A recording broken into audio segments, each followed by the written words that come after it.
Мен ата бәрін қойып кетпекші едім ғой, мама қайтыс болғаннан кейін бәрін қойып кетпекші едім. Чисто таразда қаламын, таразда жүрем болды. Ештеңке қызық емес болып қалды. Далада жатқан, машинада жатқан күндер болды ғой уже байлап. Кейін уже үйреніп кеттік қой. Танымал болғаннан кейін гонорарың өседі. Бірінші бойдан кейін және соңғы бойға дейін қанша есе өсті? Свой болғанда мен тура сол халықтың арасынан шықтым. Вот, свой деп тура сол халықтың арасынан шығып, мен любой жерде білмеймін, метромен де любой жермен кетіп бара жатамын әйтеуір. Бәрі сол. Сонда сол жерде де сол, суретке түсейік, сөйтіп давай. Ол жерде де тұрып аласың, метрода да сол ғой. Ең бірінші кулачканы бір көрсетсем уже болды ғой, уже ары қарай уже күресе берсе де болады.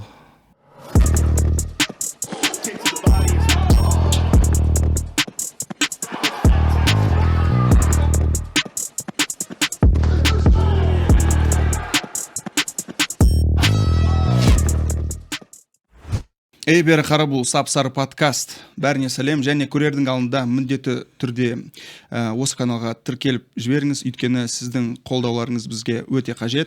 Және бүгін бізбен бірге Аю деген лақабатымен танымал Бекжан Бакиров. Ассалаумағалейкум, баршаңызға қош көрдік. Рахмет шақырғандарыңызға. Қалай жағдай? Шүкір, жақсы. Жағдай мені. Негізі соңғы жекпе-жектен кейін восстановление қалай болып тұр? Восстановление нормально, жақсы бәрі, әдемі. Менде 20 тағы да бой. 20-сы? Осының. 20-сы не болады бізде? Рух бола ма? Стадионный турнир? Жоқ, стадионный закрытый. Закрытый ма? Қарсылас? Примерно кім деп ойлайсың? Примерно кім? Т-34? Жоқ, онымен шығып қойдым ғой. Иә, білем. Мүмкін реванш? Жоқ, реванш өзбекпен. Өзбекпен? Ихтияр Мирзаев. По кулачке. Осы сұрақ негізі менде бар тұғын. Енді кулачкада болады, иә? Кулачка. Күшті. Поясқа, Алла қаласа. Поясқа. Жақсы. Жай, біраздан кейін сол моментке ораламыз. Соңғы жекпе-жек туралы сөйлесек, дайындығың, сол огнеборецпен дайындығың қалай өтті негізі? Дайындық, білмеймін, жақсы өтті, бәрі ойда просто қол тырысып қалды. Не үшін тырысқан түсімін, бірақ былай бір раунд ұтылған сияқтымын, үшінші раунд қалған былай алған сияқты болдым, өз ойым. Бірінші раунд тең болды, екінші раунд точно алдың, өйткені білмеймін, огнеборец екінші раундта жұмыс істеген емес, иә? Вообще істемеді. И үшінші раунд, наоборот, как будто сен жұмыс істеген жоқсың. Сондай болды. Мүмкін дайындықта біреме болды ма? Жоқ, дайындық бәрі жақсы болды, дайындықтың бәрі жақсы. Тартимда, оразда, тренировка істеп жақсы істедік, Фанилмен спарринг өткізіп. Фанилмен спаррингтер болды, көрдім. Фанил енді по-любому шлеммен жүрді ғой. Ударларың мықты дейді. Былай Фанилмен сөйлесеміз ғой, араласамыз, ударларың мощный дейді. И бойға дейін сөйлескен кезде мен сұрадым, сенің ойынша кім жеңеді деп. Егер Аю тисе, ана жігіт құлайды деді. Өзің қалай ойлайсың, не жеткен жоқ сол бойда? Менде бәрі жетті, Ғаня, бәрі жетті, просто білмеймін бары, қолдарым жүрмей қойды ғой, қол вообще жүрмей қойды, андай тек қана ішке басқа деген. Ондай направление болған жоқ та басқа. Бірақ бәрі жетіп тұрса, қол ғана тырысты, білмеймін, не үшін екен түсінбедім. Қалған бәрі жетіп тұрды. Ал қарсыласың бірдемемен сені таңқалдырды ма? Жоқ, ештеңемен таңқалдырған жоқ. Обычный, Обычный. Боксер кәдімгі. Обычный боксер. Сен шыққан кезде ана кәдімгі публика бар ғой, у-шу, по-моему, сенде ең қатты поддержка сенде болды, сол негізі наматта. Ең үлкен поддержка сенде болды. Жақсы болды. Сол бүкіл арена Аю деп айғалаған кезде ол сені қуаттандыра ма, или наоборот саған кішкене қыш жіберді, кішкене давление болды, кішкене. Осы давлениемен қалай, как ты преодолеваешь? Жоқ, енді қазір жай осыған келе жатыр ғой, жай үйреніп. Мына найзада бірінші шыққанда, көрдің ғой өзі. Қалай бақырды сол кезде. Ол кезде кішкене ақ қалдым. Ал уже екіншіден кіммен шықтым ғой? Шахитпен. Ол кезде білмеймін уже андай. Нормально уже. Ең бірінші шықтым ғой. Адам көп емес, ішке шулады, бірақ ондай көп емес та. Адам шулаған кезде саған кедергі жасайды? Білмеймін, бір қысылып қалдым. Кедергі жасамайды, бірақ ондай давление болып қалды, как будто короче. Ұту керек по-альбом бір бәле қып деп, бірақ қысылып қалдық қой сөйтіп. Енді бойдан бойға дейін ол саған енді кедергі жасамайтын шығар, енді сен жоқ привычка болады, үйрендік қой, уже үйрендік қой, жақсы болады енді қазір. Құдай қаласа бәрі дұрыс болады деп ойлаймын. Реванш болатын шығар. Сол жігітпен ба? Аха. Лига солай дей ма? Білмеймін. Енді қазір екеуі ғана кіммен енді? Мұратпен ғой. Иә. Может отказ береді Мұратқа. Отказ берсе мен шығамын. Бермесе одан кейін бір реванш болады шығар. Неге Мұраттан қашат деп ойлайсың ба сен? Қашат деп ойлаймын. Қашат деп ойлаймын. Өйткені бойдан кейін солай бір сөйлегені болған. Сондай бір кішкене андай 3 минуттан типа ауыр деген сияқты болды. Саған ше қалай 3 минуттан жекпе-жек болса? Нормально. Нормально ма? Нормально.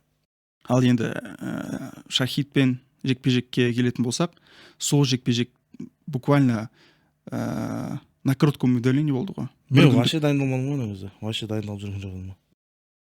Сөйтіп дайындалмай шыға саламыз ба, не істейміз деп отырып қалса. Бірақ геймплан бірдеме болды ма? Сол жекпе-жекке печеньге ұрам деп. Печеньге басқа обязательно болды. Настрой жақсы болды ол кезде.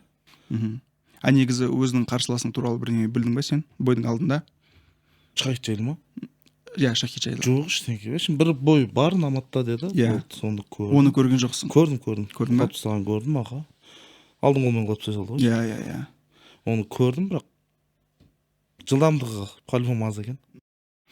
Ол да дайындықсыз шықты. Сол жекпе-жекке екеуің де на коротком удаление шықтыңдар.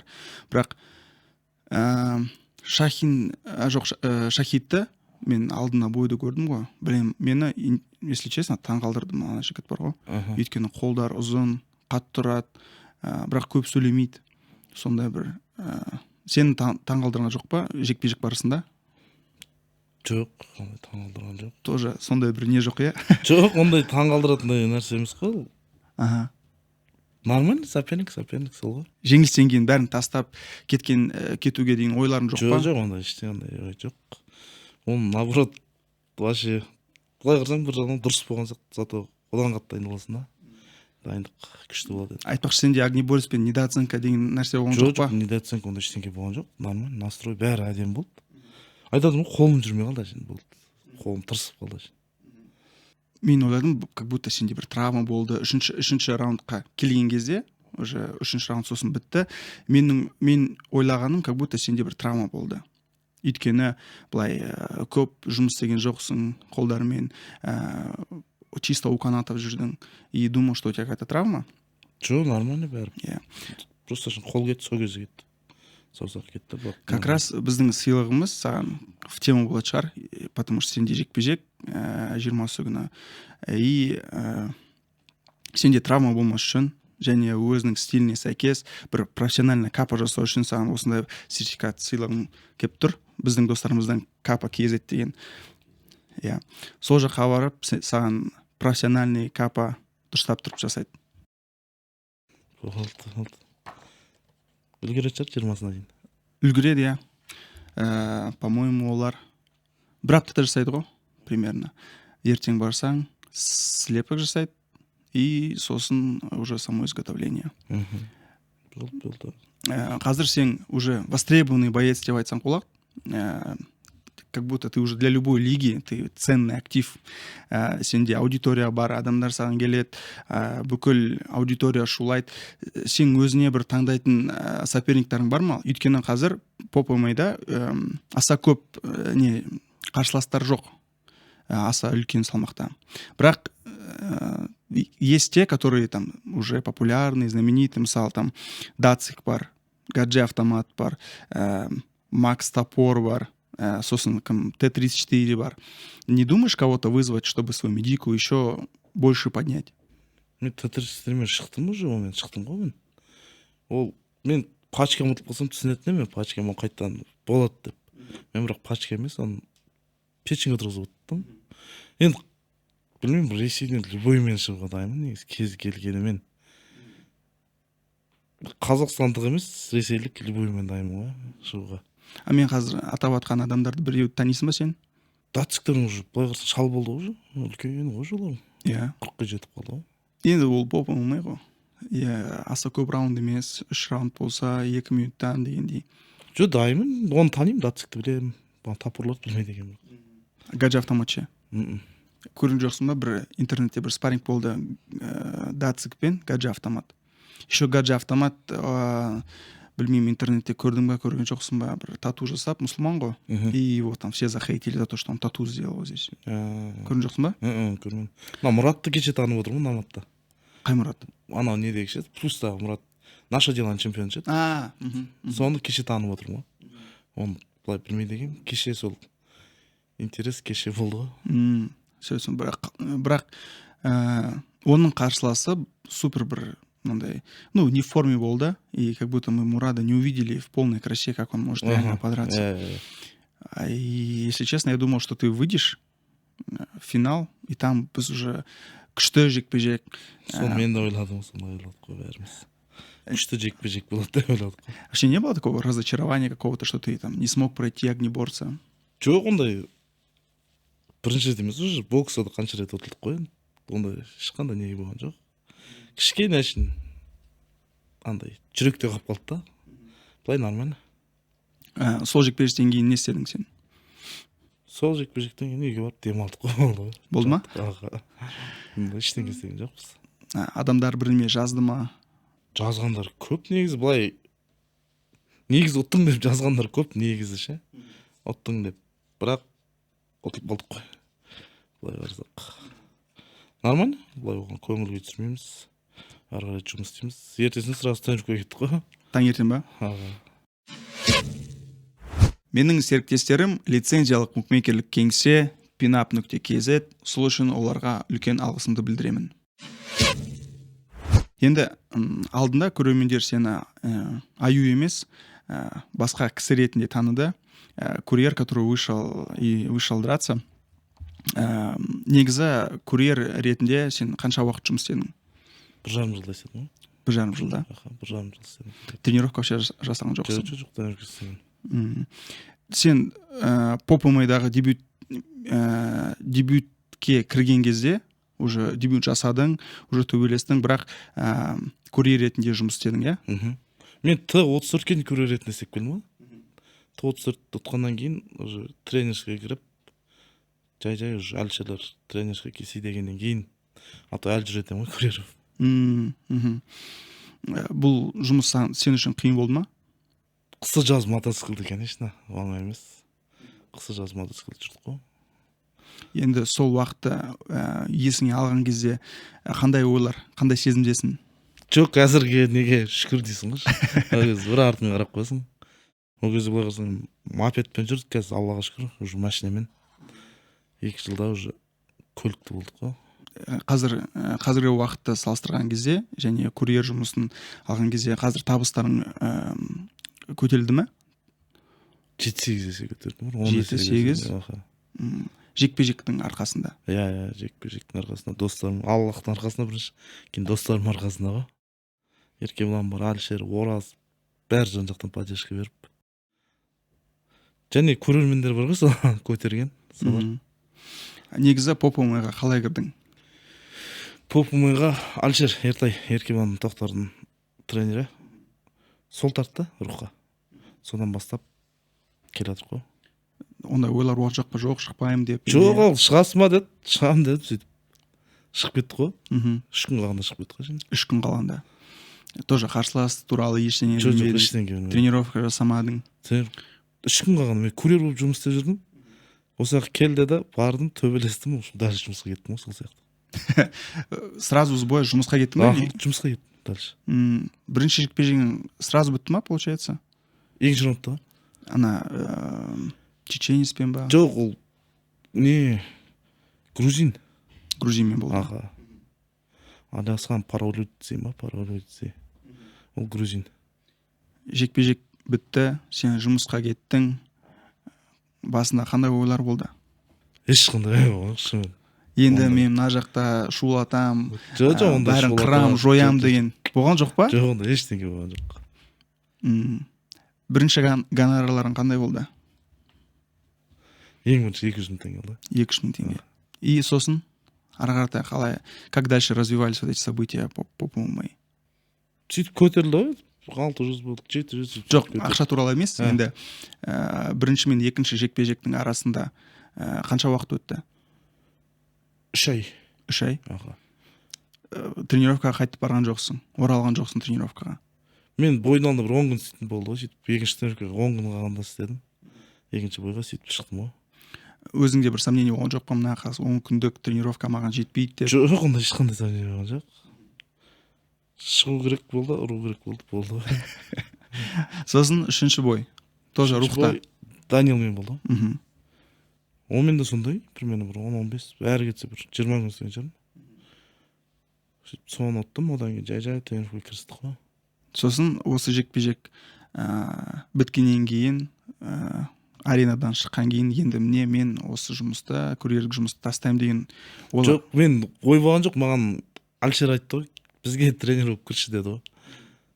Сөйтіп Таразға кеттім, Таразда жүрдім. Тоже тренировка істеп жүрдім. Тараздан да тренер болып па? Жоқ, тренировка істеп жүрдім. Данилдан кейін тренировка істеп жүрдім. И курьерство тоже Таразда істеп жүрдім. Сөйтіп Алматыға Алшер шақырды, келсейші бізге жұмысқа кір деп. Сөйтіп осы жаққа келіп жұмысқа, сол рух боксингта жұмыстан. Данилдан кейін неге Таразға оралдың? Короче, Данилдан кейін мама ауырды.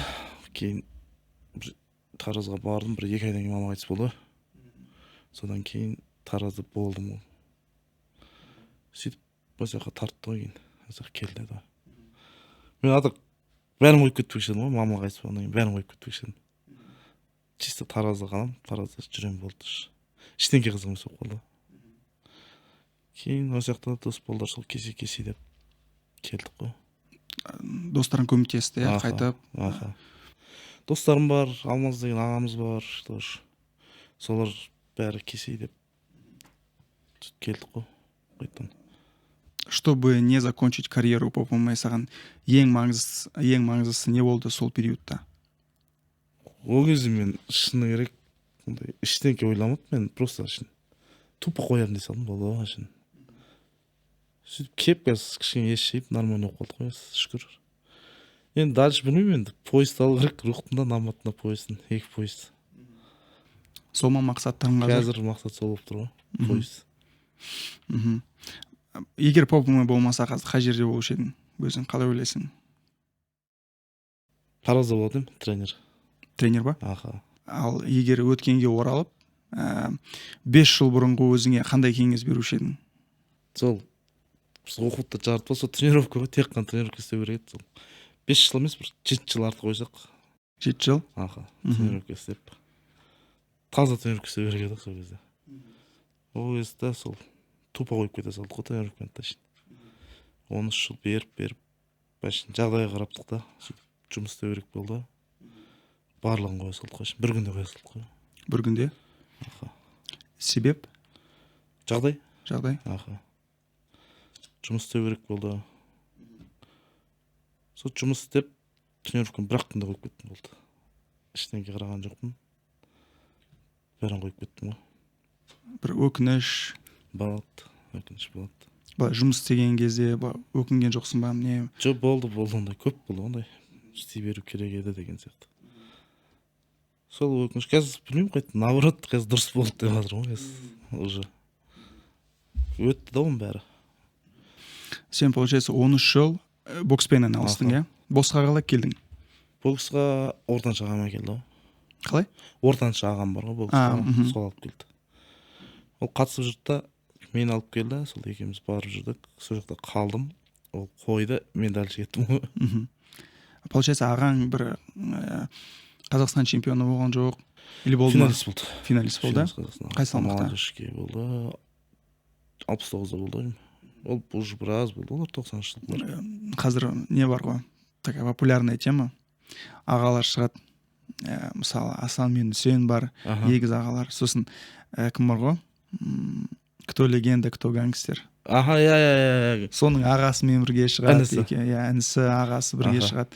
Сондай ойлар болған жоқ па? Ағаны затянуть?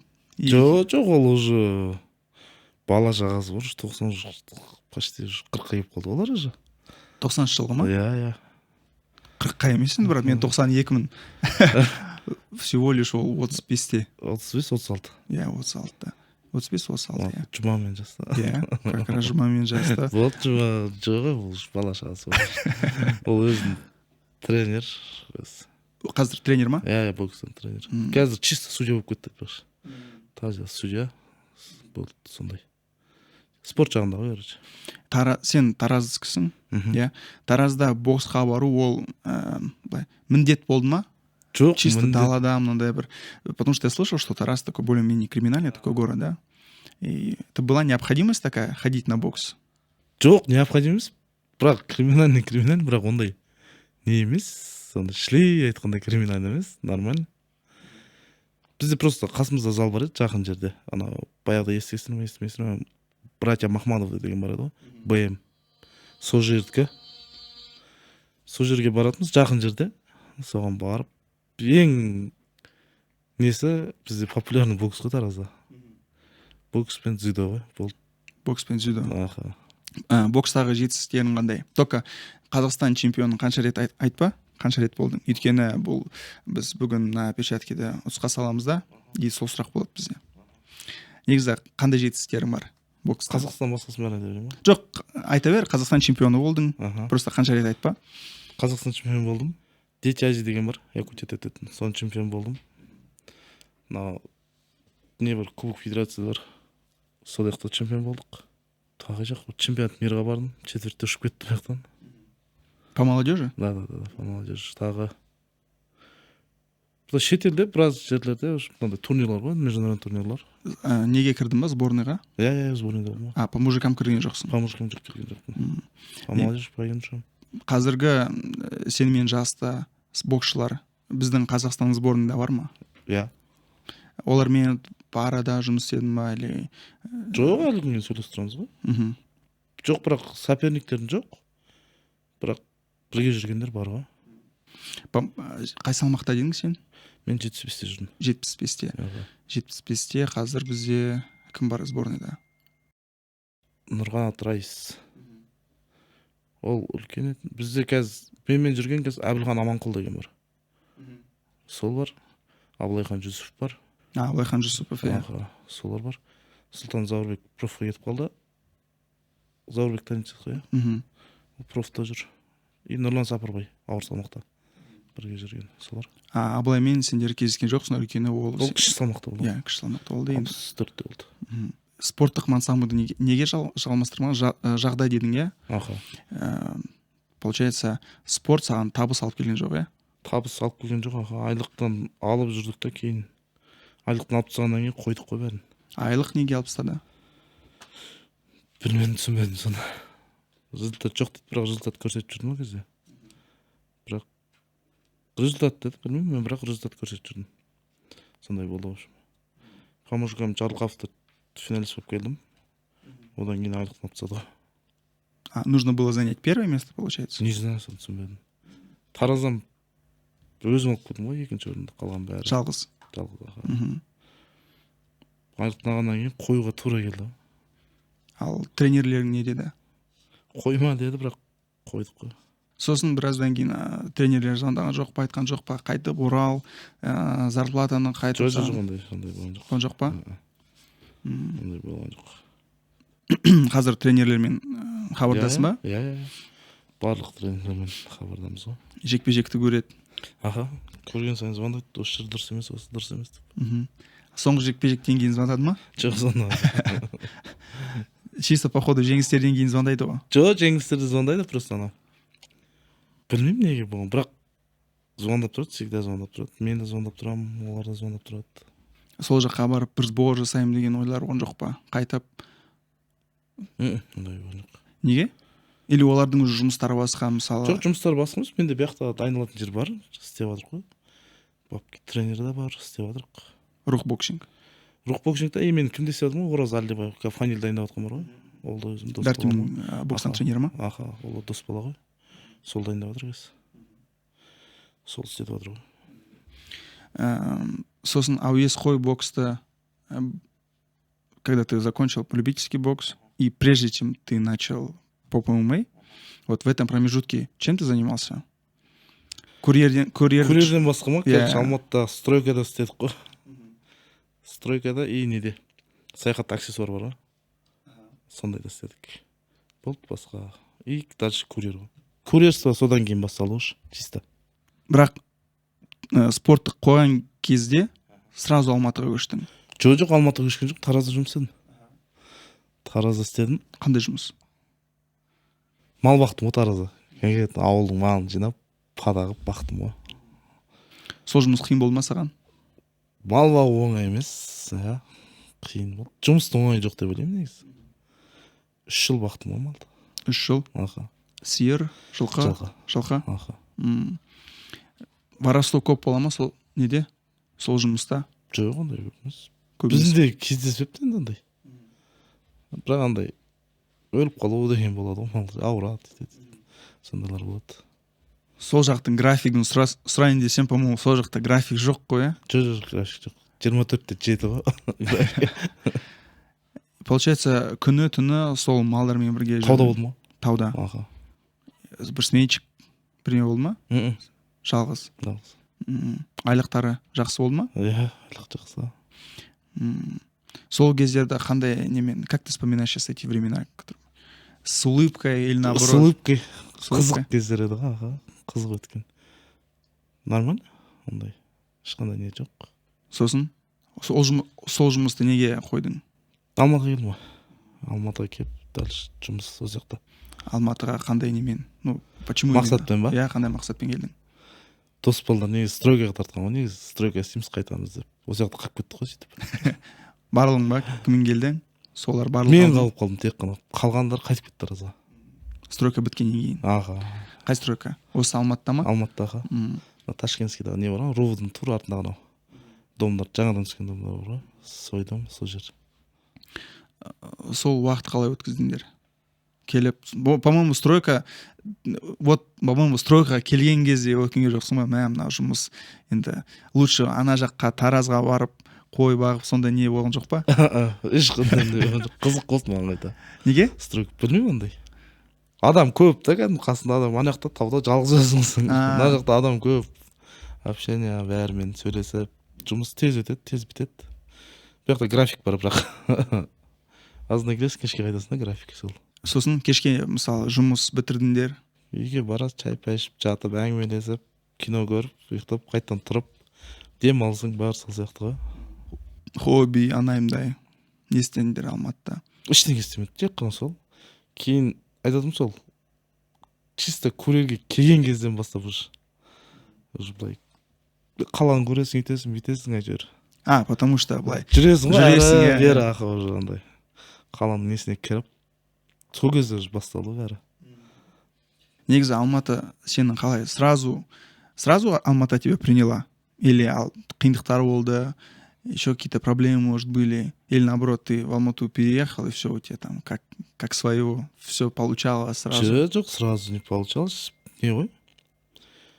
Квартира, анау, вяқты Алматыда квартира деген маз қымбат қой. Сол басын сол квартира төлей алмайсың, үйтесің. Сондайлар болды. Далада жатқан, машинада жатқан күндер болды ғой, үшін байлап. Кейін уже үйреніп кеттік қой. Машинада жатқан күндері? Аха. Ол қалай болды? Кәдімгі Пассатпен келгенбіз, сол Пассаттың артында жаттық қой. Пассат не ма? Хэтчбэк? Аха. Хэтчбэк. Аха, соның артында жаттық. Не, сиденьялар жатқызып? Жатқызып, артында жаттық қой. Прям. Көрпе, ондай жоқ па? Жоқ, бар, алып келіп алып. Сендердің сондай план болды ма? Алдымен, короче, барам. Жоқ, бірінші квартира тұрдық біз. Кейін уже көрпені салдырдық қой. Сондай мен сөйтіп, сода жатып, бір ай жаттық қой. Бір ай? Аха. Машинада? Аха, қыстың күні. Қыстың күні еще? Аха, от алдырып қоясың. Сода жаттық. Қазір штраф дейсің ғой, 5 минут. Ал, мысалы, қай жаққа барасыңдар? Сол машинаны қою керек қой? Жұмыстың қасына тура, жұмыстың стройканың қасына. Шығасыңдар да? Жұмысқа жүріп кетесің. Сосын ұйықтайсыңдар, сосын қайтып жұмысқа кіресіңдер. Тамақ ше, анау-мынау. Тамақ, столовый бәрі бар. Столовый бар. Аха, бәрі бар. Душ, анау-мынау тоже бәрі неде. Чисто үшін жату ғой жер. Ё-моё, бір ай машинада. Қыстың күні. Қиын болған жоқ па? Қазір сол кезде қиын етін қазір білмеймін андай. Уже еске аласың андай уже. Сол дос баламен жатқан кезде. Екеулерің? Аха, еске аласың ғой, қызық етін деп. даже сотканы не зарядтай алмайсың ғой сол машинада. Будильник қой. Ё-моё. И получается бір ай сол машинада жаттыңдар. Бір ай жаттық машинада. Бірақ нормально, шүкір. Ол жұмыс бітті, анау Passat Таразға кетті, дос бала. Өзім алдым. Дальше выживание болды, в общем, короче. Passat кетті, достарың кетті. Аха. Енді сен өзің қалдың. Аха. Мен по-любому осы жақта қалам деген ойлар болды ма? Аха. Жоқ, қасымнан тағы дос бала осы жақта, короче, аксессуар істейді ғой. Ол бөлек тұрады өзінің отбасымен. Сол көмектесті, Бегнұр деген дос бала. Қайрат деген ағамыз болды, тоже аксессуарда. Солар көмектесті. Сөйтіп нормально, в общем, өзім нормально болып кеттім ғой. Айлық алам, гостиница жататым ғой уже. Гостиницада? Анда квартира тауып қоядым ғой, короче, бір 10 күн гостиница жаттым ғой, короче. 11 мың теңге төлеп гостиница жаттым. Күніне 11 мың? Аха. Жоқ, күнде болды, вообще бір түнге ғой, короче. Бір түнге. Жұмысқа барам, короче, айлықты алам, гостиницаға берем ғой, сондай болып жүрді ғой. Получается, айлығыңды күн сайын беретін? Аха, күнделікті сол жаққа беріп отыратын. Кейін сол Бегнұрлар көмектесіп бүйтіп квартираға бір-екі айдан кейін төлеп беріп, сөйтіп тұрып кеттік қой, Аллаға шүкір, аяққа. Қазір кіммен тұрасың? Дос балалармен ба? Или уже жалғыз? Жоқ, бір туысқаным бар, сонымен тұрам. Папам бір шешесінің баласымен тұрам, екеуміз бір квартирада. Нормально. Енді сен танымал жұлдыз? Жоқ, жұлдыз емес. Жоқ, енді сол ғой, жоқ, шындық қой. Мүмкін сен өз-өзіңді былай сезбейсің, енді сен бір танымал жұлдыз болдың деп, бірақ мүмкін сенің подписчиктерің сондай бір үлкен аса емес, бірақ мысалы ол аренада сезінеді. Сен аренаға шыққан кезде бүкіл сен үшін жанкүйер болады. Сен үшін билеттер сатып алады. Енді жұлдыздықтың сол ғой несі. Ну вот, это и есть знак того, что... Білмеймін, мен жұлдызымды санамаймын өзімді, негізі. Өз-өзіңді кім деп санайсың? Проф спортсмен ретінде ма, поп ММА боец ретінде ма, или... Өзімді әшім қарап қоймын, сол не ғой? Боец әшім болды, сондай. Жұлдыз бұндай, ондай жоқ. Жақсы. Өзің қалай ойлайсың, сенің танымал болуыңа үлкен әсері не болды? Сенің былай Еркебұлан Тоқтар, әлде сенің жекпе-жектерің, сенің жеңістерің бе? Жоқ, ол жерде ең бірінші себепкер Еркебұлан болды. Сондай аудиториясымен, короче. Менде ең басында, короче, 500-ақ, 450 подписчик бар еді, өзім аралас жүрген балдар, анау-мынау. Сондай ақ қазір уже шүкір бір 19 мың болды уже. 500-ден 19 мың. Сол Еркебұланды қылай. Жақсы көтер жүрді, Еркебұланды көтер жүрді негізінде. Ол, по-моему, сторис салды ма или... Сторис салды, и қызық таймс айтты ғой. Я точно қызық таймс айтты. Сол кезде айтты ғой. Бірақ ат жөнін кімді айтқан жоқ, жақында бойы шығады да. Сол кезде басталды ғой. Уже бәрін интерес кетті, қай бала. Сөйтіп сол жақтан кетті ғой. Бір күнде қанша подписчик келді ма? 7 мың. 7 мың бір күнде. Сол шыққан кезде келді. И адамдар көбінесе не жазады саған Инстаграмда? Андай менде хейт жоқ екен, бірақ нормально. Хейт жоқ? Бәрі хейт жоқ, жақсы бәрі, четко бәрі. Бірақ арасында болып тұра ма хейтерлер? Или вообще сондай жоқ па? Хейтер көрмедім мен. Көрмедің ба? Нормально бәрі. Осы танымал болғаннан кейін өмірің бірдеңе өзгерді ме? Қай жағынан сонда? Мысалы, жолда кетіп баратасың, адамдар келіп сенімен бірге фото жасайды. Ондай, болып тұрады. Аплай, бірақ сол өмір сүріп жатқан сол өмір. Менің достарым 99 раунд дүкеніне үлкен алғысымды білдірем. Осындай ММА перчаткиді бергені үшін сендерге тек қана каналға тіркеліп және дұрыс жауапты жазып және жауаптың қасына өзіңіздің Инстаграм парақшасын жазу керек. Сол арқылы мен сізді оп-оңай тауып аламын және осы перчаткиді жіберемін. Және де ұмытпаңыздар, 99 раунд дүкенінде сізді Сарбаз атты промокодымен жеңілдік күтеді. Негізі, мне Алиша звондады. И сразу бір как будто претензия, как будто сен жеңдің. Жекпе-жектен кейін бір не болды ма? Сұхбат или там... Жоқ, бұл Алиша сразу айтты, неге берейік деді. Короче, протез берейік деді. Протез? Аха. Қандай протез? Бойға же протез берейік. Сен ұтылған жоқсың деп ше. Протест. Протест. Мен Протест деп па, сондай. Протест. Сондай нәрсе берейік деді.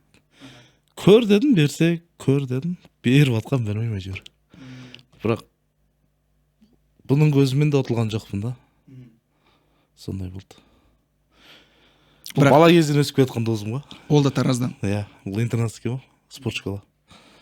Бірге өсіп кеткен бала ғой бұл. По-моему, ол да дебют жасады ғой, иә, по-моему. Одан кейін шықпады ол. Неге? Болды да, Зафир Кореясын. Карьера бітті. Ұнаған жоқ па? Чингер қатты дегенде да. Қатты тиме аударлар. Саған ше, қалай сезінеді? Бойдан кейін сезінеді ғой, бойда сезінмейді, бойдан кейін жаңа ана жерлерің ауыратады, ана жерлерің ауыратады, сондай. Бірақ бір короткий уведомление, жоқ, короткий уведомление емес, енді аралығы аз уақыт қой. Сен жаңа ғана бойға шықтың бір апта бұрын, енді 20 күні шығасың. Ты полностью сможешь восстановиться к этому периоду? Иә. Иә? Смело. Енді қайтып танымалдық туралы сөйлейікші. Жекпе-жектен кейін сен жеңілдің, бірақ шыққан кезде кәдімгі ана за кулисой көп адамдар тұрды. Сен мен фото жасаймын деп. Сен сол моменттерден шаршамайсың ба? Жоқ, шаршамаймын. Біраз мен түстік қой жақта жер. Рингтен шығып бұртқанда қанша ұстады ғой. Бәрімен түсуге тырысамын жер. Андай шаршау жоқ. Ал былай жолда примерно жолда да түсейікші түсе беремін. Андай жоқ. Болған жоқ па мында сен қазір машинамен жүрсің? Тем более ерке болғандықтар өз сторисына салды. Сол жақта нөмір бәрі бар. Былай адамдар жолда тоқтатып, давай фотоға түсейікші деп. Бір-екі рет болды, ондай көп болған жоқ, бір-екі рет болды. И сен тоқтап кәдімгі фотоға түсесің ба? Иә. Қиындыққа нетпей ма сені? Вообще ондай без проблем ғой. Жақсы. И танымал болғаннан кейін гонорарларың өседі. Бірінші бойдан кейін және соңғы бойға дейін қанша есе өсті? 15-те өсіп қалды, 15 есе өсіп қалды. 15 есе. 10-15 где-то. Енді гонорар аласың. Ең қымбат нәрсе гонорардан не өзіңе сатып алдың? Машинадан басқа? Машина. Машина ма? Машина сатып алу Алматыда болсаң бір необходимость болды ма? Просто андай да, азында мысалы ана дартим кешке ана жаққа барғанға сол просто момышылға мысалы метромен ақ бара берем, просто ана жақ уж такси просто жеп қойып жатыр да. Соған керек болды шынымен. Сен необходимо емес ол ондай. Просто мында қазір түнеркіден шығам, таксовать етем. Ондай лишний ақша табылады да. Ондайдан нормально. Сол ғой, а так былай қатты обходим емес. Сен получается и даже Дартимнің залына барасың. Дартимға да барам. Просто мен көрген спаррингтерің рухта болды. Фанилмен рухта. Дартимде де бар. Спаррингтер Дартимде де болды. Жақсы. Өзің қалай ойлайсың? Сенің ойынша танымал болуының себебі не болды? Не только, вот, допустим, жарайды, ерке болған тоқтар салды, бірақ енді бір адамның айтқанымен адамдар по-любому келеді да, мүмкін сол Инстаграм парақшасында қалмайды, шығып кетеді. Бірақ адамдар қалып жатыр, қарайды, жанкүйер болады. Соның себебі не деп ойлайсың? Зрелищный бойлар көрсеткенге шығар, сондайға шығар, білмеймін. Знаешь, я почему думаю? Не только бойларың, но еще былай, как будто публика сезеді да, адам қарапайым емес па, сондай бір, как будто ты, человек из, как это правильно сказать? Свой деген нәрсе ғой? Жоқ, просто анандай ғой. Свой болғанда мен тура сол халықтың арасынан шықтым. Вот, свой деп. Тура сол халықтың арасынан шығып, мен любой жерде білмеймін, метромен де любой жермен кетіп бара жатамын жүр. Бәрі сол. Сонда сол жерде де сол, суретке түсейік, давай. Ол жерде де тұрып аласың, метрода да сол. Ана елдер ол үлкен кісілер түсінбейді, мынау кім деп. Ал бір мынандай курьердің комьюнитилары бар ма? По-моему, бүкіл курьер бір-бірімен араласады ғой. Группасы бар ғой, курьер. Группасы бар кәдімгі. группа бар. Сол жақтың жігіттері бар жоқ па, бокспен айналысқан кезінде? Білмейді екенмін шынымен. Или сол группада сенің дебютінен кейін жазып, былай, міне мен де Бекжан сияқты енді бойға шығам деген не болған жоқ па? Жоқ, маған андай курьерлердің өздері жазады, мен бойға шығаршы дейді да, мен қаяқтан шығарамын, мен матчмейкер емеспін, мен өзім боецпін ғой, сол сияқты шығаршы дейді да, мен просто шығара алмаймын ғой по-любому. Ол ертең не результат, бокс қатысқам, КМС-пін дейтіндер бар, мастермін дейтіндер бар, білмеймін енді шынымен. Шығам дегендер болса, залға смело келе берсін да, соның бәрін сөйлесеміз ғой. Сен оларды неге залға тартқан жоқсың ба? Келіп, былай олардың навыктарын көріп. Мен мысалы жазады ғой, айтам, залға кел, работа 2А, кел, смело. Осы жерде сөйлесеміз, көреміз.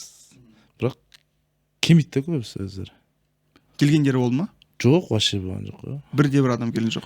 Жоқ, былай жазғандар ашын для себя қатысатын дегендер келді, ондай көп, ондайлар келетіндер көп. Жоқ, именно міне бойға шығам дегендер. Сондай бірде-бір адам келді. Короче, воздух. Сондай ғой береді. Қазір сен айтпақшы, қазір Қазақстанда енді бокс темасы да қайтып қуат алып жатыр да. Не бар? Фаниль шығатын Fight Nights бар, All Stars бар. Сол жаққа тартқан жоқ па сені? Жоқ, ол жаққа тартқан жоқ. All Starsмен білмеймін, сөйлесіп көру керек негізі. Қояқта желание бар негізі. Перчатки кішкене қалыңырақ болады ол жаққа. Негізі саған не ыңғайлы, бокс па әлде кулачка ма? Или уже бірдей? Разница жоқ. Уже разница жоқ, разница жоқ. Уже ты себя чувствуешь в кулачке как? Разница жоқ болып тұр сол. Не, былай защита қойған кезде или кулачка мен бокстың жұмыстары все равно бірдей емес қой? Бірдей емес, ана защита мысалы чынгаркеден өтеді да, мысалы. Перчаткамен полный жабылады ғой. Сол сияқты айырмашылық бар перчаткада тек қана. А былай стиль тура сол ғой. Травма туралы ше? Травма анада көп. Кулачкада көп. Аха. Қол ма, бас па? Қол, мен мына қол кетіп қала берді екеуі. Саусақтар ма? Аха. Бойдан кейін сида шығып кетеді. Білмеймін не үшін, дұрыс ұрсам да сол, альбом қол шығып кетеді. Былай ұрған кезде, былай шығып кеткен түсінбей адам бар ғой. Басқа тема. Барып бір, может, физиотерапевт, или не физиотерапевт, или бір докторға барып. Гипсті салдырдым ғой. По-любому сол болды. Шығып кетеді, по-любому шығып кетеді. Мүмкін тейп дұрысталған жоқ? Жоқ, тейпім прям істетем, дұрыстап істетем. Бірақ бәрібір сондай.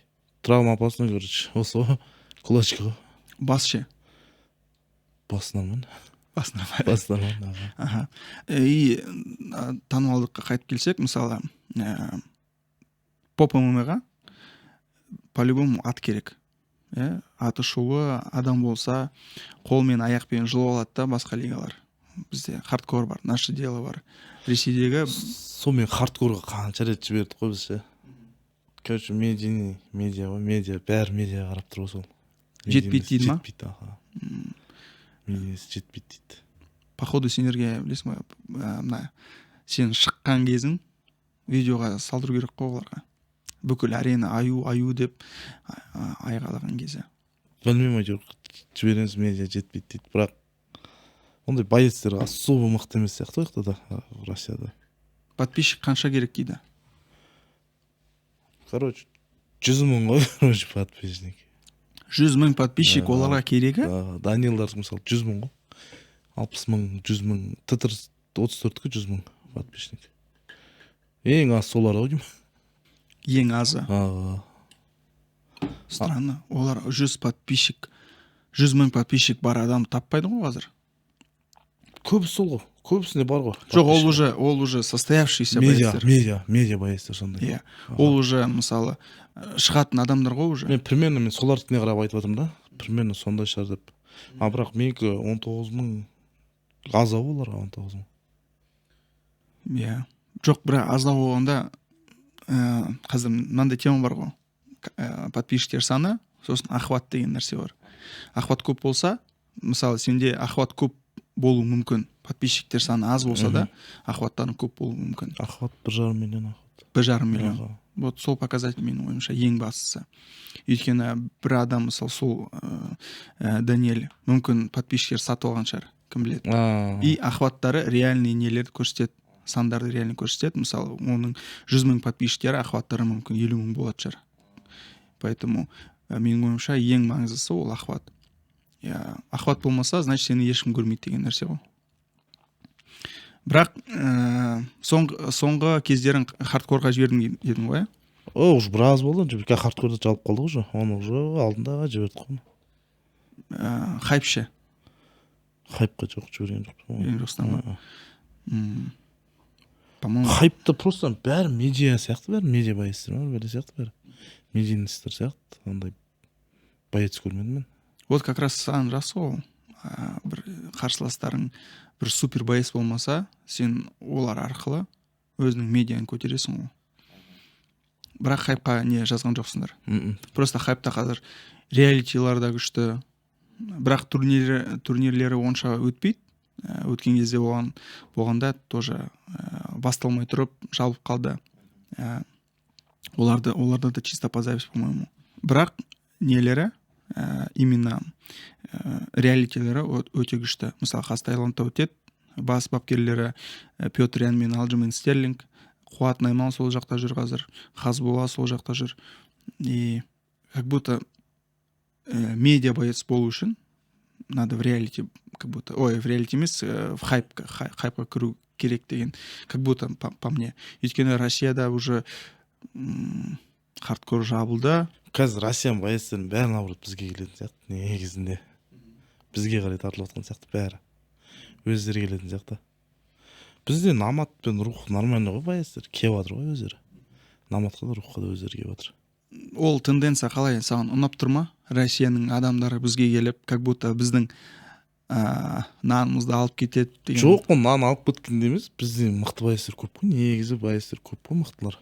Просто Россияның боецтер емес, біздің боецтерге кішкене нормально төлесе сол жақта. Олар по-любому келеді, олар сол сияқты ғой. Просто өзімізді көтеру керек болып тұр ғой бұл жақта. Қалай ойлайсың, біздің боецтерге не жетпейді? Біздің боецтерге көбісіне қаражат жетпейді. Көбісіне қаражат жетпейді. Мен мысалы Наматта қаншасы, мысалы көбісі жұмыс істейді и тренировка істейді. Ал Россиядағы боецтер тек қана тренировка істейді ғой. Жұмыс істеп жатырмын деген бір боецті көрмеппін мен жақта. Бізде бәрі жұмыста и кешке тренировкаға барады. Чисто режим болса, азанда кешке тренировка, кеп ұйықтап, сол сияқты режим болса, біздің боецтер негізі мықты. Бірақ біздің боецтерге қаражат үлкен болу үшін оларға медиа дамыту керек. Жоқ, медиа дамытады ғой, мысалы бойларын, каждый бойларын жестко құлатып жатса, мысалы мықты құлатып жатса, мықты боецтерді ұтып жатса, ол медиа по-любому қосылады ғой. Қосылады, иә. Бірақ біз как раз неде болдық қой, пресс-конференцияда. Мұхамеджан айтқан сөздер есінде ма? Боецтер шулау керек, сөйлеу керек деген сияқты ма? Шулау керек, бірақ енді өзіңе бір не емес, сенің, чтобы не в поперек твоих ценностей, да, что-то сверхвыходящее не делать, но хотя бы бойды қыздыру керек деген сияқты. Бойға хотя бы өзіңе лайықты бірдеме жасау керек деген сияқты. Мен мысалы мынандай да, мен мысалы онша сөйлей алмаймын. Ондай қызықпаймын дейді, сөйлеп, лишний панты ондайға қызықпаймын. Бірақ бойды өзімдікін мен көрсем, по-любому өзімдікін істеймін да. Мысалы бұл жақта да сондай боецтер көп, негізі бізде да өте көп мықты боецтер. Вот мен соны Жұманға айтқам. Жұман да өйтіп қатты сөйлей алмайды, мысалы, ол да қатты сөйлей алмайды. Бірақ бойда көрсетеді. Бойда көрсетеді. Бірақ Жұманның қазір жасы 36-та. И медиа пик, медианың шыңы именно қазір, 36 жаста. Бірақ бұған дейін қаншама жекпе-жектер өткізді, бұған дейін қаншама, так скажем, сколько войн он прошел, сколько здоровья он оставил. По идее, егер де Жұман емес, Жұман енді бір жақсы пример болып тұр ғой, өйткені ол өзінің медиа шыңына жетті, бірақ жетпегендер қанша адам бар. Именно жекпе-жекпен өзінің медийкасының көтермеген адамдар қаншама. Оны біз ол туралы ештеңе білмейміз да даже. И сол себепті Жұман бір жақсы пример, бізге жақсы мысал, что боями можно достигнуть какого-то количество подписчиков классного, да, быть народным любимцем, но Жуман — это там 1 из 1000 или 1 из, там, может быть, миллионов, да, бойцов, которые выступали и стали знаменитыми. А таких, которые не стали, их очень много.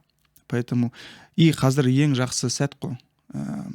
Медиада бірдеме айтсаң, все, сен вирусный болып кетесің. Қағып алатын. Иә, адамдар тиктокқа салады, инстаграмға салады, ютубқа салады, адамдар ол туралы сөйлейді, и как будто ол қазірге медийка болса, еще сенде бір навыки болса, как бы, если ты еще умеешь драться, сен сияқты мысалы, да, про тебя сказали, что ты там курьер и работаешь, ты еще вышел и доказал это боем, все, у тебя уже есть публика, у тебя уже есть аудитория.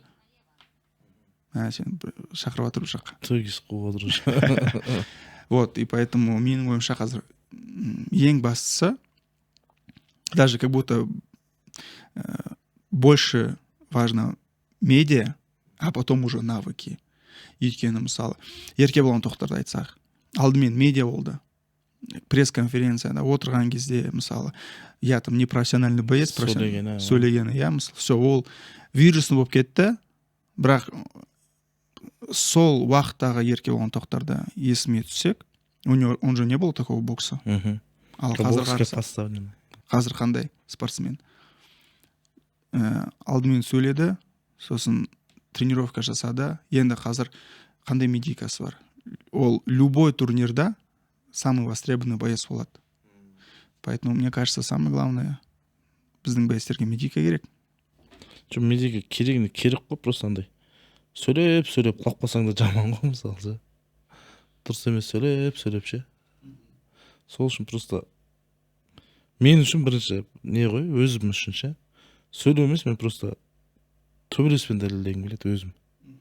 Сөйлеп дәлелдеп емес, төбелеспен дәлелдегім келеді өзім. Просто сенде еще бір не бар. Я не знаю почему, может сенде бір талант па сондай. Мысалы Мұратпен минутка жасадың ғой. Сосын ол айтты, мен былай бауырға тидім деп. Жоқ деген жоқсың, кекірдім деді. Все, то тоже же вирусный болып кетті. Или там какой-то хороший момент получился из этого, и как будто ты вовремя что-то сказал, и тоже это может стать там волей случая. Мен негізі ол жерде басқа нәрсе айтқым келді, просто шығып кетті. Мен сенімен шықсам пешінге ұруды бермеймін деген. Жоқ, үйретем деген сияқты айтқым келді да, орысшам жетпей қалды да соған ше. Просто содан айта салғам ғой соған. А так пешінге мен ұруды саған көрсетем деп айтпақшы едім өзім. Бірақ ана жерде орысшам бүйтіп ойландым да, жетпейтінін түсіндім да, айта салғам ғой соны. Енді сен қазір тренер болып жұмыс істейсің. Қанша аптасына қанша тренировка, күніне қанша тренировка? Күнде. Күніне қанша рет? 1 рет па, кешкі? Мен өзім 1 рет жасаймын, и күнде 4-5 тренировка істетемін ғой. Күніне 4-5 тренировка істетесің. Персоналка ма или группа ма? Персоналка енді. Көрдім, сен мапоққа лап ұстадың. Мапоққа дайындалып отыр, мапоқ. Оларды походу дайындалып атқан шығар, я 20-сына. Ол да тоже пояс қой. Ол да медиа пояс, не проф пояс. Ол мен Бұжай. Бұжаймен бірге. Ол Бұжаймен жатты. Екеуінікі. Солар дайындап отыр мен. По-моему, Бұжай тоже рухқа келді ма, келін жоқ па? Рухта ғой ол. Бірақ тренировка істеп жүрген жоқ. Жоқ, имеется рух боксинг. Жоқ. Рух боксингте жоқ ол. Ол қаз қалауында. Сені сол жаққа шақырса, барасың ба? Жоқ, бармайын. Неге? Миллион беремін десе бармайын деп тұрсың ғой. Жоқ, ояға просто тоже хайп қой былай қарасаң ояқта. Қалауында тоже хайп жинау, медиа жинау, бірақ білмеймін енді ояға. Как раз өзің бойдағысың. Аяқ тартпайды. Аяқ тартпайдысың ба? Енді бойдағысың ғой өзің. Иә. Вдруг не только... Табылады ғой. Іздейтін адам табылады ғой. Ол жақтан емес. Дарабоз залдарында жүреді. Дарабоз, иә. Күнде залда ол. Күнде залда. Ол да дайындалады. Ол да дайындалады. Жекпе-жекке. Тренировка жасайсың ба оған? Жоқ, ол группамен істейді. Ол группамен істейді? Неге? Чисто группамен істеймін деді ол. Жеке дайындалмайым деді ол. Неге? Мен мысалы мапоқпен дайындалатын болсам, мен парға тұрамын мапоқпен. Ол тұрмайды парға. Дарабоз ба? Аға. Қорқа ма? Жоқ, қорқпайды ол, короче. мен тек қана жүгіремін дейді ғой, болды. Тренировкада тупо жүгіре ма? Тупо жүгіреді, не істейді, груш ұрады, болды, қайтады дейді. Олай ештеңе андай парға тұру ондай жоқ да. Оған бір нұсқау бермейсіңдер ме, былай 100 рет айттық. Деңгейің өспейді, былай. 100 рет айттық қой. Ол не дейді? Болады осы дейді ғой. Жетеді маған деді ғой. Қазір мапоқтың деңгейі қалай? Бір жоғары. Біраз жоғарылады. Өсті ғой, кәдімгідей. Былай нағыз спорттық тәжірибесі жоқ болса да, былай поп ММА-да шулатып жүрген адамдар жоғары гонорар алады, иә, мысалы. Сол спортшыларға қалай қарайсың? Мысалы сол еңбектер ғой енді өзінің, біраз аудитория жинады, оның бәрі еңбек қой, былай қарасаңыз. Нормально ондай, особо ондай не жоқ. Қарсылық жоқ. Өздерінің еңбектерін алып ғой. Вот мысалы сол туралы Саги айтқан бойдан кейін Наматтың бұдан бұрын турнирде. Саги ана как раз кто легенда, кто гангстер деген ағасын жеңді ғой. И айтты, там, это площадка только для профбойцов. Сол сөздерді естің бе сен? Кіммен шыққан кезі ғой. Как ты к этому относишься, что вот у него такая точка зрения, енді мен мына жақта медиа... Жоқ, ол кезде ол Саги былай айтты, ол сендерге рух медиа боец қып бөлек ашты. Сойға шығыңдар деді ма? Сойға шығыңдар медиа. Бұяқта профтар деді, бұяқта кемеңдер деді ғой. Сол сияқты былай бәрібір ма шын. Саған любой бере берсе, медиа болса да, проф болса да. Саған разница жоқ. А сен болдың ба, ана рух отбор жасады ғой, как раз сендердің залдарында. Сен сол отборды көрдің ба? Впечатлениең қалай? По-моему, сол жаққа адамның түр-түрі келді. Шетірлі адам келді. Неше түрлі қояншықтар келді ғой. Бәрі хайп қой. Бәрі хайп жинау үшін келді. Бәрі атақ, бәрі абырой жинау үшін, білмеймін. Бәрі сондай келді. Егер де сол уақытта сен курьер болған кезде, сен Алишер сондай бір отборға шақырса, келуші едің ба? Ол жерде мынандай болды ғой. Проф отбор болды, профтардікі. И медиалардікі болды ғой бұяқта. Профқа болатын еді анда, енді бұяқта қумайсың ғой профта. Значит, істейсің неңді. Бокстасың, көресің, кетесің ғой сол сияқты. Оттың. А мына жақта уже медиада сөйлеу керек, қалай сөйлейсің, бәріне қарайды ғой. А профта чисто төбелесіңе қарайды ғой. Сондай. Ол сені шақырса, сен профқа шығушы едің, бірақ медиаға бірай сөйлеп, анау-мынау. Ондай жоқ. Профтада бір талант адамдар, кого не заметил ты? Сөйлейтін ба? Жоқ, именно профтарда, проф отборға келген адамдар, бір мынандай бір талантты, жақсы жұмыс істейтін адамдар. Бір-екі бала көрдім ма? Бірақ не, кішкентай бестер да? Чарждар емес, кішкентай бестер. Чарждар келген жоқ, вообще келген жоқ. Профта чарждар жоқ. Негізі сол тяждар саған, тяждардың қарсыластарың аз дегені саған қиындыққа ұшырамай ма? Қалай аз дегені? Ну, енді у нас бойцов в тяжелом весе, ну, там их по пальцам пересчитать. Не то, что в Казахстане, вообще в целом, да? Өте аз. Бізде негізі нормальный чарждар бар ғой негізі. Қазақстанда ма? Иә. Бірақ енді сен олармен шықпайсың ғой. Жоқ, шықпаймын ғой, бірақ жақсы чарждар бар бізде. Просто Гадабош бар, Ахмед сол бар, жақсы чаржы тоже мықты ғой да. Гадабошев, Ахма ма? Ахма тоже, ол да жақсы. И көбісі анда неде ғой, ММА-да жүр көбісі. Мысалы, Евгений Бердиев бар ғой, және. Ол да боксер ғой негізі. Призер мира болған бокстан, ол да мощный боксер болған. Сол бар негізі. Ол кулачқа кезеді, кулачканы ол төңкереді ол. Сен онымен араласасың ба? Бір залға қатысқамыз екенбіз. Таразда. Ол да Тараздікі ғой да? Бір залда бір тренерде қатысқамыз екенбіз.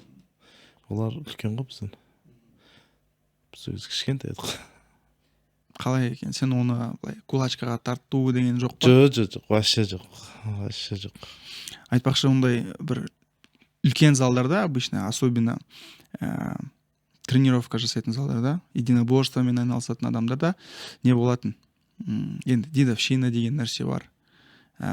Былай. Сендерде сондай болды ма? Бізде болған жоқ. Бізде ондай вообще болған жоқ дедовщина. үлкендер өз-өзімен, кішкентайлар өз-өзімен? Жоқ, үлкендердің айтқанын тыңдайсың ғой, по-любому тыңдайсың. Олар бізден жеңін почти 10 жас үлкен ғой бізден. По-любому тыңдайсың ғой. Андай бүйтіп коса қарап, не қылып, ондай ештеңке болған жоқ. Бәрі нормально болатын олармен. Әлі күнге дейін жақсы. Айтпақшы, оны да көрдім мен қашан? Кеше бардым неге? Fight Club'та Fight Club. Сол жақта жүр ол. Ол дайындалып жатқан жоқ. Рухқа ма? Жоқ, олар неде ғой? Россияда олардікі. Иә. Резниктікінде ғой тоже. Эйсей ма? Эйсей, аха. Енді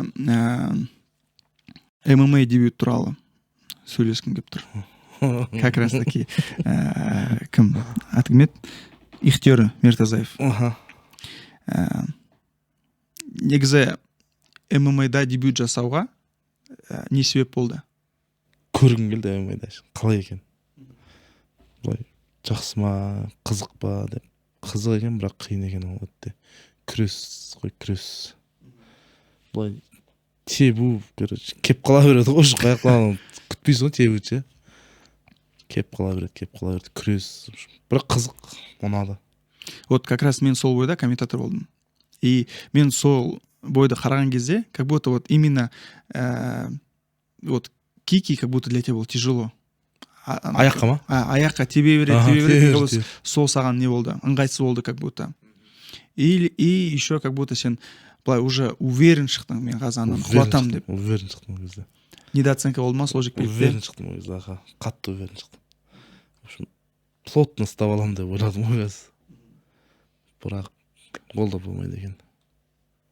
Жекпе-жектен план бойынша не жүрген жоқ? Дым жүрген жоқ қой, план бойынша. Дистанция басқа? Дистанция басқа, в общем, кіріп кетем деп ойлаймын, қаяқтың уже аяққа баң, уже кірем деп ойлаймын, қайтадан уже басқа аяқ келеді, сондай ғой. Бірінші или екінші раундтан кейін ойлар оған жоқ па? Білеңіз, зачем кірдім осы ММА-ға? Жоқ, ондай ой болған жоқ, қашан просто ондай. Уже екінші раундтан кейін шыдап берсем болды деген болды. Аяғына дейін шыдасың ба? Аға. Шыдап берсем, просто екінші раундтан күрес келіп қалдым ба? Сол кезде мен жамағат шақшақ болдым сол кезде. Күрес вообще қиын екен да. Кейін неге барып жүрдім, одан кейін Артемдар жаққа барып жүрдім. Асибағая жаққа.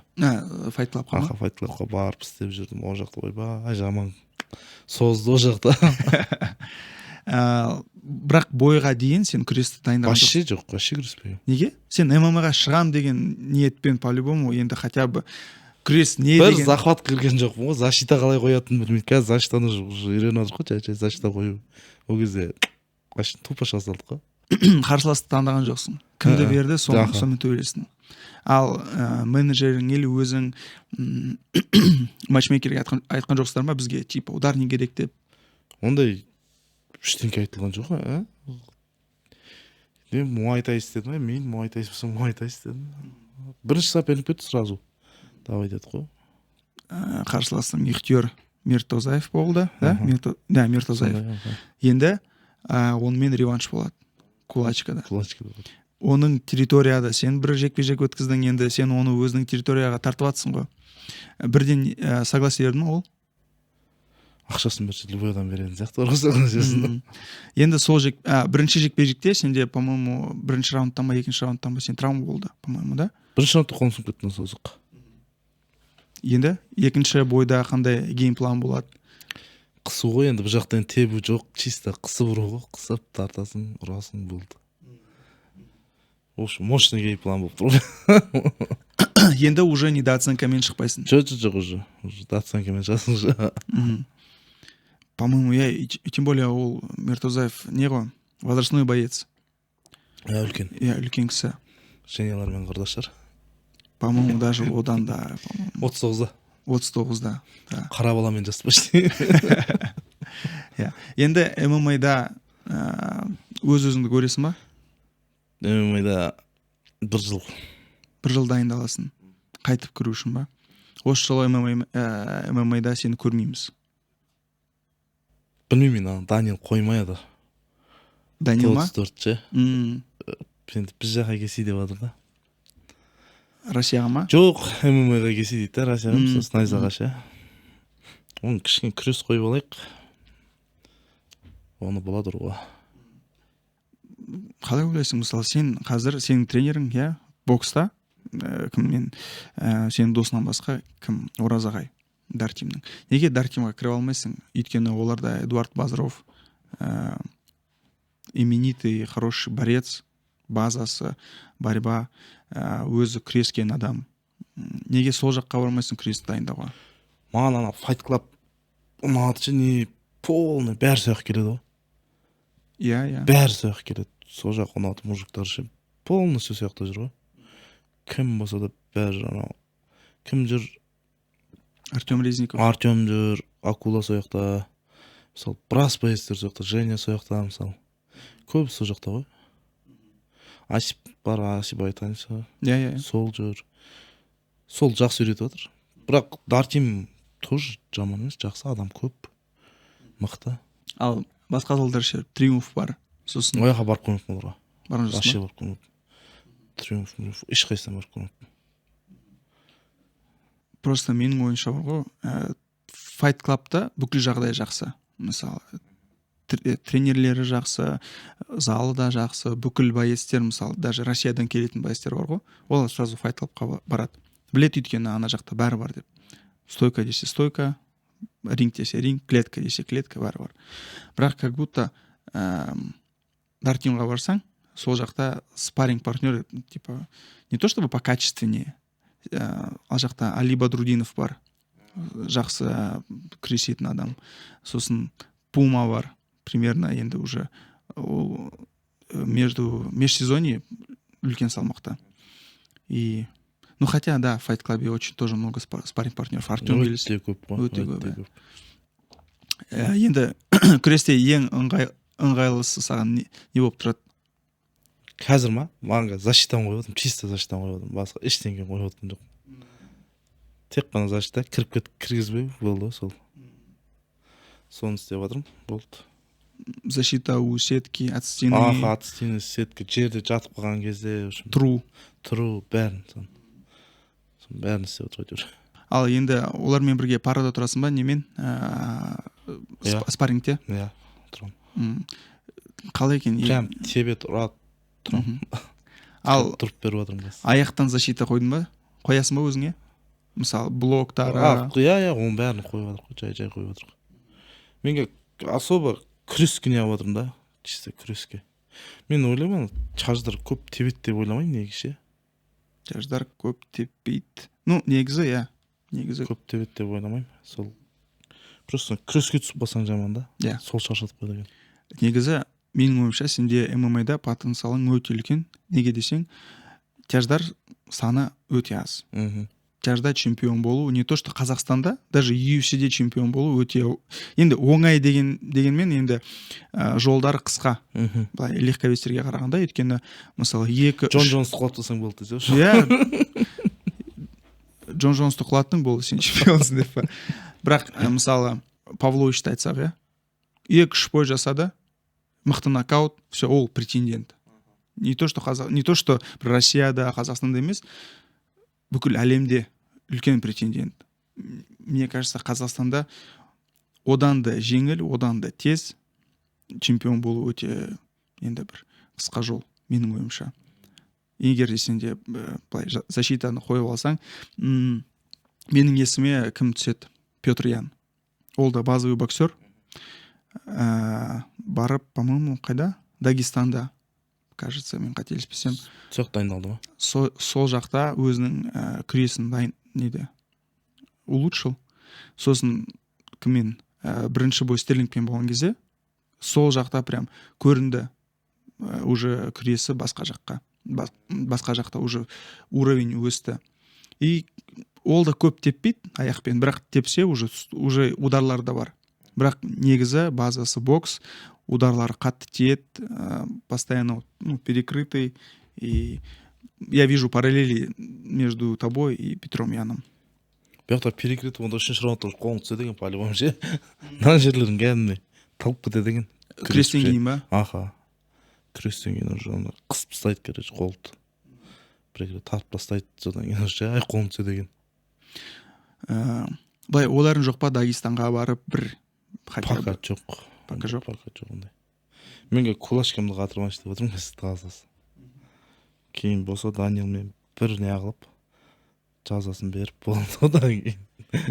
Иә, ол Астанаға келген кезде күреске сол жақта сені көп шақырды. Сосын Нұрбек Қарабалаға айтқан, бізге бой жасаңызшы деп, мен Бекжанмен шығам деп, реванш алайын деп. Сол мен просто андайда күреспен келеді, ол по-любому күреске кіріп кетеді да. Защитан қойып алсаң. Басқа амал жоқ ода, по идее. Ол ондай теппейді, ондай ударник емес, просто ондай күреспен алып қойым деп ойлап отыр. Нен дайындамайсың ба тізені? Мысалы, кірген кезде тіземен былай қарсы алып емес, менге типа чисто қашу болып жүрмін күрестен ше. Ешкім теппей қойдым, бүйтпей қойдым, қашып кетсем болды күрестен ше. Тұрып кетсем болды, сон болып отыр ғой. Сенде осы жылға, 25 жылға негізі қандай жоспарлар бар? Менде жоспар анандай еді, наматын поездын алып еді, негізі жоспар. Білмеймін енді. Айны бар еді, мен шықса шықты, шықпаса мен дайым тұрмын дейсің ғой. Басқа пландар рухтыгін алу ғой. Сол болып тұр. Ең бірінші кулачкина бір көрсетсем уже болды ғой, уже ары қарай уже күресе берсе де болады. Ал ары қаратай мысалы защитаны қойдың, мысалы өзіңе. Енді ары қаратай грэплинг дайындаймын деген ойларың бар ма? Сол грэплинг дайындау ғой сол. Оны кейін ұтып алғаннан кейін уже салмақ 93-ке қашу ғой, төмен қарай қашу. Төмен қарай қашсақ қалайша дұрыс болады. Айтпақшы, мен сенің WhatsApp-тағы фотоң қарасам, ана жақта басқа Бекжан. 75 килограмм қойдым. Негізі как будто мына салмақ сенің табиғи салмағың емес. Табиғи емес. Қосып алған ғой сол. Айтадым, бір күнде спортты қойып кеткеннен кейін қостық қой. Былай бірден өсті ма салмақ? Бірден кетті. А так обычно постоянно салмақ қуу, тренировка сондай болды ма? Мен өзім 4 килограмм қуатым, 5 килограмм қуатым ғой. Неге? Жарыстарға? Ол кезде еще о жақта бізде күн іздеушіне 5 күн, короче. 6 күн, 7 күн, короче, салмақ қуу ғой. Бірақ тяждарда төбелесу саған қиындық шалмайды, Жоқ, қиындық. Жеңіл сезінемін өзімді. Прям жеңіл. Гибкіс бәрі бар, жеңіл сезінемін. Бірақ, все равно ты хочешь на категорию ниже спуститься. Бұлан бірінші алып алыншы бәрін, құдай қалсын. Алып алғаннан кейін жай бір категория төмен ашты. Оған диета, салмақ қуу, тренировка проблема емес деп ойлаймын. Неге салмақ қуу? Қазір салмағың қанша? Қазір примерно, короче, мен 130-дан 115-ге түстім ғой. 130-дан 115-ге түстің. Ең бірінші бойда 120 жетеді. Ең бірінші бойда ше. Қазір. Сол жақта даже подготовка болған жоқ қой? Жоқ. Қазір 115. Это лишний көп қой менде, короче, таза айтқанда. Ал тренерлерің не дейді? Салмақ қуу дей ма? 100-ге түсіріп тастасаң вообще зор дейді ғой. Хотя бы 100-ге түсіп. Вообще мықты болады. Соны жай істеп жатырмық. Енді сен салмақты қусаң, сенде қандай плюстар болады? Жылдамдық қой. Жылдамдық, тез кетіп қалу. Жылдамдық қой, особенно сол маған керек сол ғой. Ударқы бар, шүкір. Қалған таза жылдамдыққа ғой. Жақсы. И сосын как будто сенде бір күрестен бір хабарың бар сияқты. Сен бала кезінде бір қатысқан ғой, қатысқансың. Неге? Сен айтқансың, Таразда либо бокс, либо дзюдо. Енді дзюдоға барғансың. Босқа дейін ба, бокстан кейін ба? Боксқа дейін. Бір 2 жылдай барғам. Одан кейін қойып таза. 5-ші класста таза бокс қойдым. А так 3-4 сондай күреске барып жүрдім. Неге қойдың? Үйде енді білмеймін, ағам боксер болғаннан кейін боксқа кетіп қалдық қой сол. Тренері шақырды, содан кейін кеттік. И мен бір подкастта көрдім. Елдос Сметов сенің көршің ба? Шынымен? Көрші. Прям кәдімгі қасында тұратын үйде. Походу енді Таразда асфальтированный жол. Соның кесірінен, бәрі рахмет айтып отыр ғой Елдосқа. 2 көше ғой, чисто оның көшесі емес, 2 көшеге сап берді асфальт. Ата қотыр жол етін ғой. Жол жоқ етін ғой, вообще асфальт көрмеген нәрсе ғой жер. Сол салды ғой. Соңғы олимпиадаға дейін асфальт көрмеген. Вообще жол жоқ, вообще көрмеген. Вообще не еді ғой, құм топырақ еді ғой. Елдос Сметов сол бала кезінен бірге өскенсіңдер ма? Елдос 2010-да келді ғой жақа. 2010-да сол үйге көшті. Аха, сол үйге келді, 2010 жылы келді.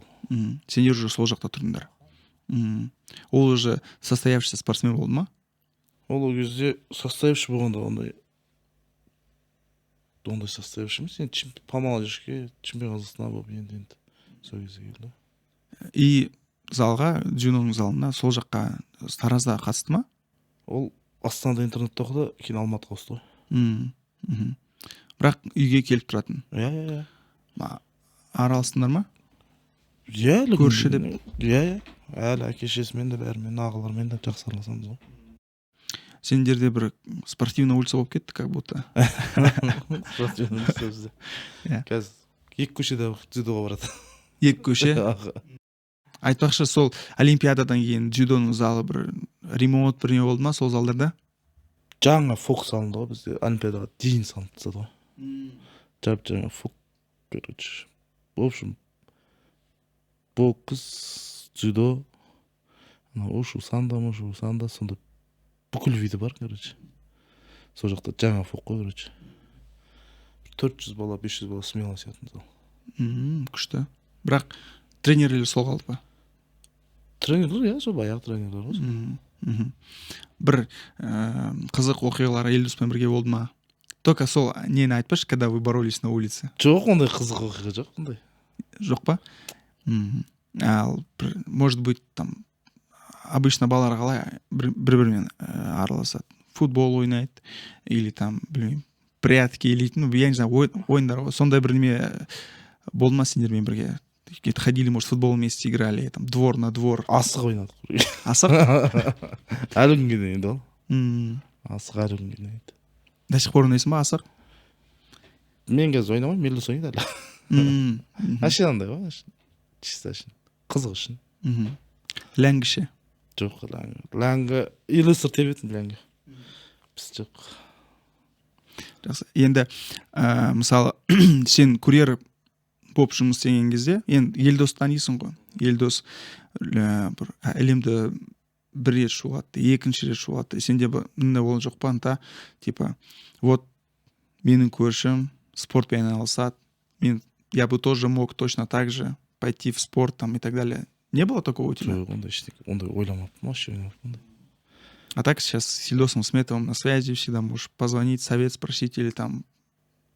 Қолынан келсе аямайды ол. Прям алтын бала ғой. Қазір Лондонда ағылшын тілін үйреніп жатыр ғой. Иә, көрдім. Сол жақта қазір ол жақсы бала. Әке-шешесі ағалар да бәрі мықты кісілер. Әлі күнге шейін сол жақта тұрады. Иә. Күшті. Так, негізі бүкіл сұрақтарды қойдым. Енді бізде соңында бір блиц бар. Мен сұрақтарды қоям, и сен өзіңе жақын сұрақтарды таңдап аласың. Бокс немесе ММА? Бокс. Сенің коронный соққың қандай? Печень. Карьераңдағы ең қиын қарсыласың болды? Мүмкін әуесқой спорттан болса? Мен білмедім, есімде жоқ. Бірақ әуесқойда болды, бірақ есімде жоқ. Корявый спортсмендер болатын. 2 рет ұтылып қалғам. Ал профта ше? Қазір неде ма, кулачкада? Жоқ, ондай. Қиындар жоқ. Қиын жоқ әлі. Кездеспегім. Бар ғой, бірақ кездеспегім. Бауырға салған нокаут па, әлде басқа ма? Ауыр ма? Жоқ, сен қайсын таңдайсың? Нокаут бауырға ма, или басқа? Бауырға. Бауырға. И соңғы сұрақ, спорт саған не берді? Біраз нәрсе берді ғой. Көп нәрсе берді ғой, спорт. Денсаулықты берді қазір. Аллаға шүкір, абырой да берді. Көшеде жүрсек те танып атады. Таксиде жетсек те танып атады жер. андай шәкірттер дайындау сондай біраз нәрселер беріпті да. Айтпақшы, такой вопрос в голову пришел. Енді сен таксовать етесің, адамдар танып тұра ма? И сенде приложение Яндекс. Чаевые деген сол жақта нәрсе бар. Ондай көп болды, ондай ұяламын мен уже. Ондайға ғой керек емес десем де жаңағыдай. Типа артық лятырды, брат, керек емес десем де уже андай. Салып жүремін өзіне қайттан, брат, болмайды деп. Уже кетіп қалғаннан кейін қайттан алып салып жүргендер болады ғой. Ұят уже ғой. Ондайлар көп болды, ондайлар. Әлі күнге шейін кезіп тұрады. Әлі күнге дейін. И обычно болып тұрады ғой, таксимен жүресің, адамдар сөйлеседі. Не сұрайды көбіне? Қалай бардың, сол ғой, қалай келдің, сол. Ал соңғы жекпе-жектен кейін адамдар біріне сұрай ма? Қалай болды, неге жеңілдің деген сұрақтар. Маған сол қанша адам біраз мінді ғой жоқ, негізі ондай